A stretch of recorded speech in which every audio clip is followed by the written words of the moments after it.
Almost 6 months ago, we brought you a story of a couple in South Terrebonne Parish who, like so many people, were dealing with a harsh reality in the days after Hurricane Ida.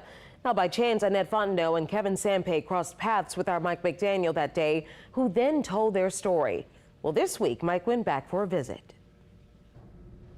We first met Annette Fontenot and Kevin Sampay 4 days after Hurricane Ida unleashed fury on the river and bayou parishes. Their story, in a time of need, resonated with a lot of people, and it simply captured our hearts. We went back to check on them and their recovery. Sitting on the steps of their Montegut home, still damaged from Hurricane Ida, Annette Fontenot and Kevin Sampay are thankful. I'm glad we made it because it could have been pretty bad. Pretty bad because they rode out the storm inside their home of 11 years with their 2 dogs, Lou and Phi-Phi. My house picked up a couple of times. It did that pow, pow, pow, pow. They were trapped as the house shook, the porch fell, and the roof peeled off. They prayed they'd make it out alive. He almost went through with the attic. Nearly 6 months later, the storm they didn't think would be that bad is still haunting.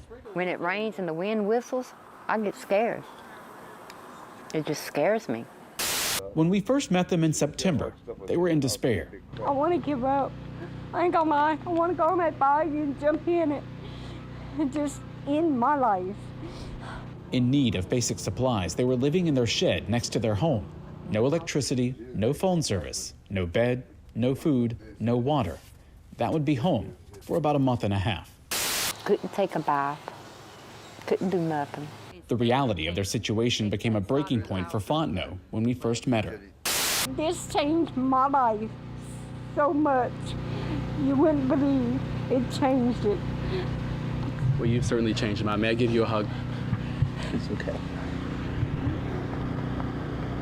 We'll be okay. Yeah, God's gonna help you. I really didn't think I was going to make the news. I really didn't, you know. And thank God I did. I got a hold of my family. Since making the news, they've gotten plenty of food, water, and clothing from organizations like the local Lions Club and Red Cross. Looking back at where they were in the days after the storm, any help was and still is a blessing. We doing good. It's a slowly process, but we doing good. You know, I thank God for you because you gave us hope. A hope Fontenot says felt lost at the time, but she didn't want her Montegut community to be forgotten. I was speaking, I guess, for everybody, because everybody hit hard. It was hard for everybody, you know. Some of them ain't even got a home. Some homes fell clean off the block. I thank God mine was on it. Like many people down the bayou, getting back on their feet is still a struggle at times. That's when they lean on each other. We only got each other, that's all we got. Cuss him off. Cuss. There's also a new sense of loss. You remember him? Huh? Shortly after the storm, one of their dogs, Phi-Phi, crossed over the Rainbow Bridge, adding to an already painful recovery. We've been through a lot with the storm and losing our dog and, you know, it still hurts.